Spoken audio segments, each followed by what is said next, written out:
Right, you may have noticed that there is a green screen behind me. I want to try something here.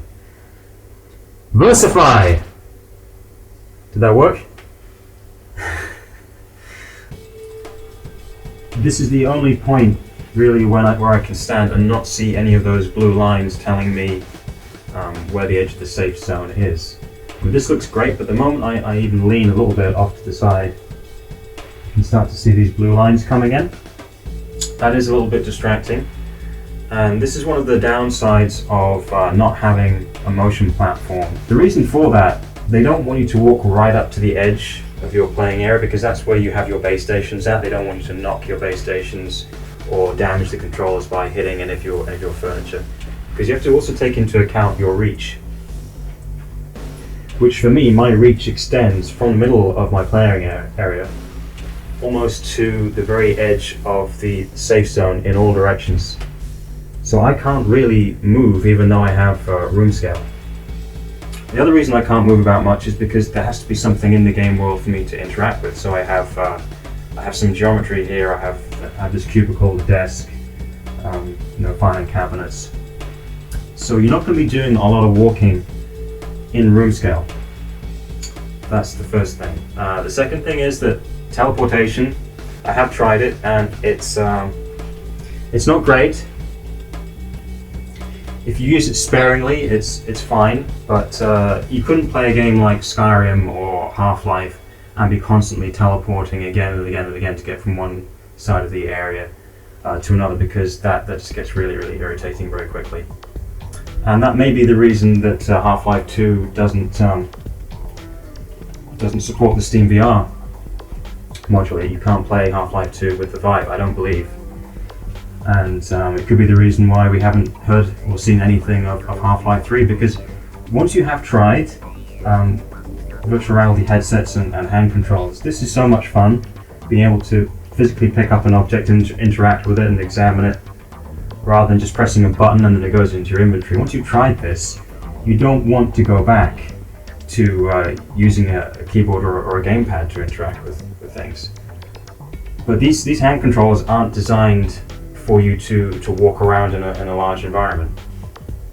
For that, you do need a motion platform, because if you try and, in fact, I can't move my character using the D-pads on the hand controllers. In fact, it's been disabled in a lot of the launch games for the Vive, even though these games were developed originally with keyboard and gamepad controls. As soon as the hand controls became available, the developers actually switched off keyboard and gamepad input, because they didn't want anyone who's just got the virtual reality headset to maybe try teleporting, find they don't like it, switch to a different control method like keyboard or gamepad, and then make themselves sick. Because you can imagine that, about 80%, I think, of the most popular and best-selling video games in recent years have been first-person exploration or first-person shooter games. And if 80% of VR content during the launch period were first-person shooters or exploration games, and people tried to move around using a keyboard or a gamepad because they don't have a motion platform, they'd have been making themselves sick. And you can imagine what reviewers would say about that if they were reviewing virtual reality headsets and they had to say, like, 80% of the games that I played made me sick. VR just isn't ready yet. That would have had a really negative impact on sales. And I think that's why there's been this concern in the VR community. If you've been to developer meetups, if you've been following what developers have to say online in articles over the last few years, you'll see there's been a lot of concern about making games that could potentially make people sick. They don't want people to have a bad first impression of VR. So something like a job simulator, which doesn't allow you to walk around, and all the fun and the entertainment is centered in the small area around you. If you play a game like this, you're not going to give it a bad review and say, oh, this game made me sick. So this is really great for those first early reviews of VR hardware.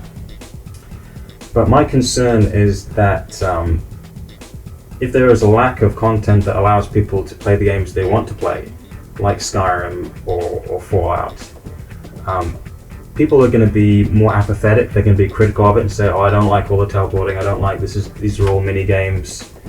Where are the big AAA games? Where's Half-Life 3? Where is Fallout VR? Where's Elder Scrolls VR? And the truth is, the only way those games could work in virtual reality without making you sick is if it switched from a first-person mode like this when you're in a room, and then when you go out onto the world map, it switches to a top-down third-person view. And that is not the way that I want virtual reality to go, because there is going to be a honeymoon period. People have spent a lot of money on gaming PCs, on expensive virtual reality headsets and hand controllers.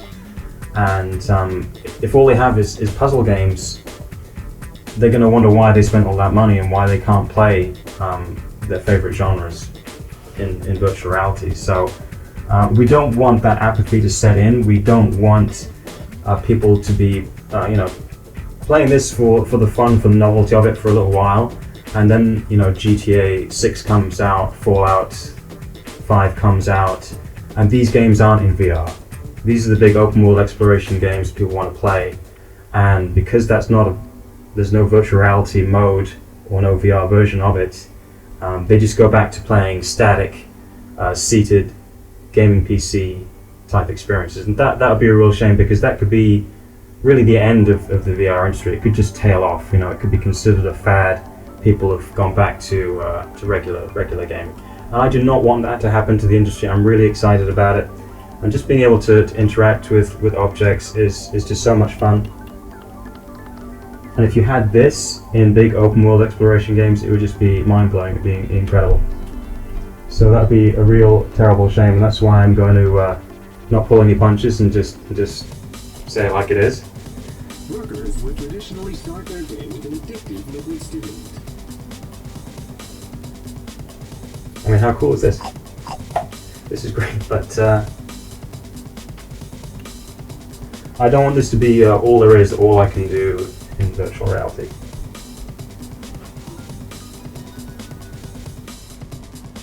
Alright guys, I'm now in Vive Home, and the reason I'm here is I want to show you what Locomotion is like when you don't use a motion platform, because the other two games have you either standing pretty much in one place or you're on a moving vehicle, some kind of transportation. It's not you walking around an environment. And that's how they get around simulator sickness, but that doesn't tell us whether or not we're going to see AAA games being brought over to VR. I mean, virtual reality has been in the news for years now, and it's clearly superior to traditional gaming when it comes to immersion and object interaction and so on. So why haven't we heard about GTA VR or Fallout VR?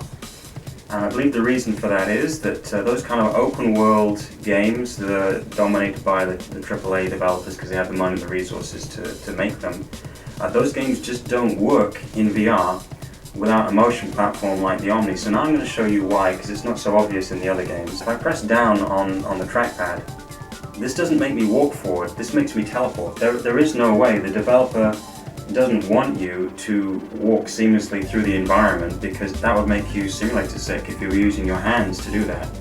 So I have to teleport. I can press the button, or I can press one of the directions on the trackpad, and it will just teleport me. Now what I found from doing this is that it's okay if you do it once just to get to the other side of the level and then you're doing stuff, but is that going to work for an open world game like Skyrim, because you want to move through the environment because there's a lot of stuff to see. So if I were to do that continuously, this is an uncomfortable experience. I really don't like the blackness as it transitions from one point to another. This is in fact quite uncomfortable and not a lot of fun. So this is the reason why you haven't heard the big AAA developers announcing any big titles for VR. And that is one major problem. Yeah, I guess the point I'm trying to make here is that room scale is not the future of VR if you're referring to just taking a couple of steps in whatever space you have available. That just does not work for big open world games.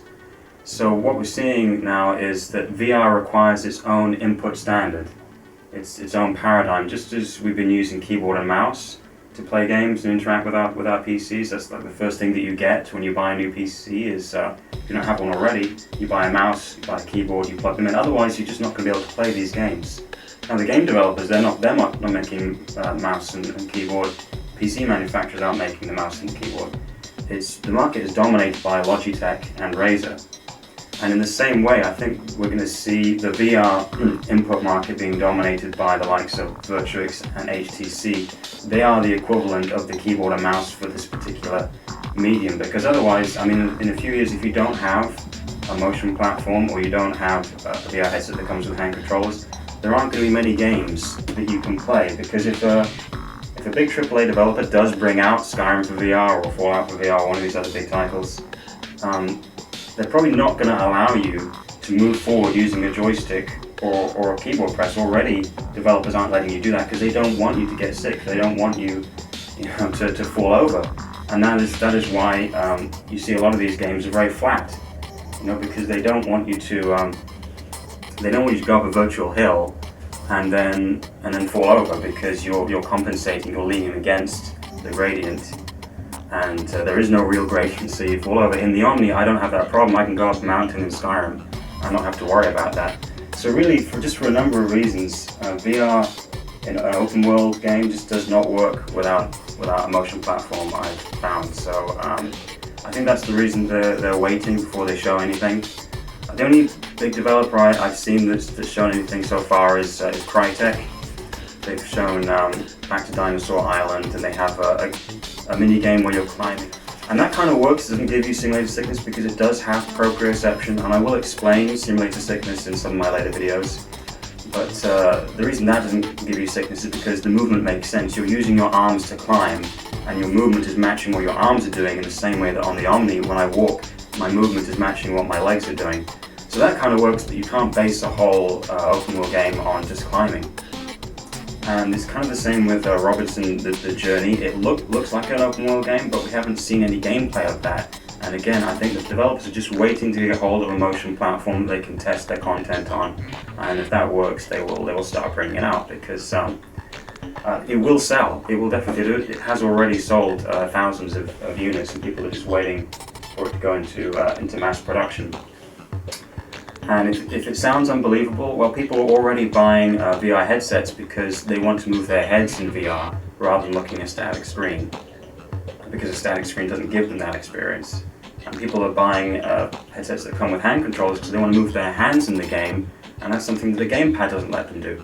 And for the very same reason, they want that immersive content. They will buy a motion platform so that they can move in the game, because currently you can't do that. Look, I have to constantly teleport.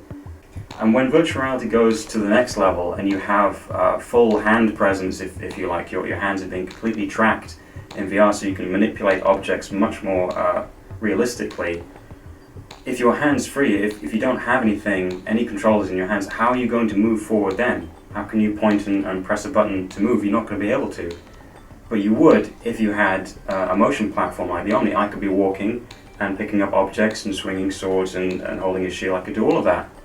So there are just so many reasons why motion platforms are an integral part of VR's future, just like the keyboard is to the mouse and the PC and the monitor and the speakers and everything. It is an ecosystem. Lots of companies get together and they make all of this content possible. There are some people I know that go on like a lecture circuit and they talk to developers and they say, hey, don't make this type of game. Don't make an open world game. It's going to make people sick. That kind of content is just not possible. Instead of being the adventurer, the player now has to be the guy behind the bar in a tavern, listening to the adventure, talking about his adventure, and now the player is just serving him a drink, because that's all they can do with their hands. No, I do not see that as the future of VR. I don't think that's what players want. Players want to be the adventurer. You look at the first games for PC that really became popular. When there was no sim sickness issue, what were people doing? They were running through corridors, picking up weapons and ammunition, health pickups, and like in Doom or in Quake. That was fun. And now that simulator sickness is an issue for VR, instead of that, we're seeing wave shooters where the player is standing still and then the enemies are coming at him. Well, that's like the end of Doom, when you completed the game and you were in hell and all these monsters were just coming at you and all you could do is just shoot them endlessly. Well, that's not what people want. Not that these games can't be fun. I mean, there are games like that at arcades, and they draw people in, and they are fun. But that's not a long-lasting experience. It's not what many people want to play in their home. They want something with more depth, you know, with more variety, more interest, and something that's more, you know, atmospheric and takes them into a story. Like Half-Life 2, you just can't have a game like Half-Life 2 in VR, without a full VR setup, which is a headset, hand controllers, and a motion platform. So if there are people out there saying, hey, developers don't make that kind of game, I think there has to be somebody who's giving the opposite message, who's saying, hey, developers, if this is the game that you want to make, you go ahead and make that. This VR hardware ecosystem is going to exist. People are going to buy it. So now that I've tried the Vive for a few days, what's my verdict? Well, I don't know how I go about reviewing a piece of hardware as revolutionary as the HTC Vive. And this is my first consumer VR headset. It comes with positionally tracked hand controllers. It's polished, well made, robust.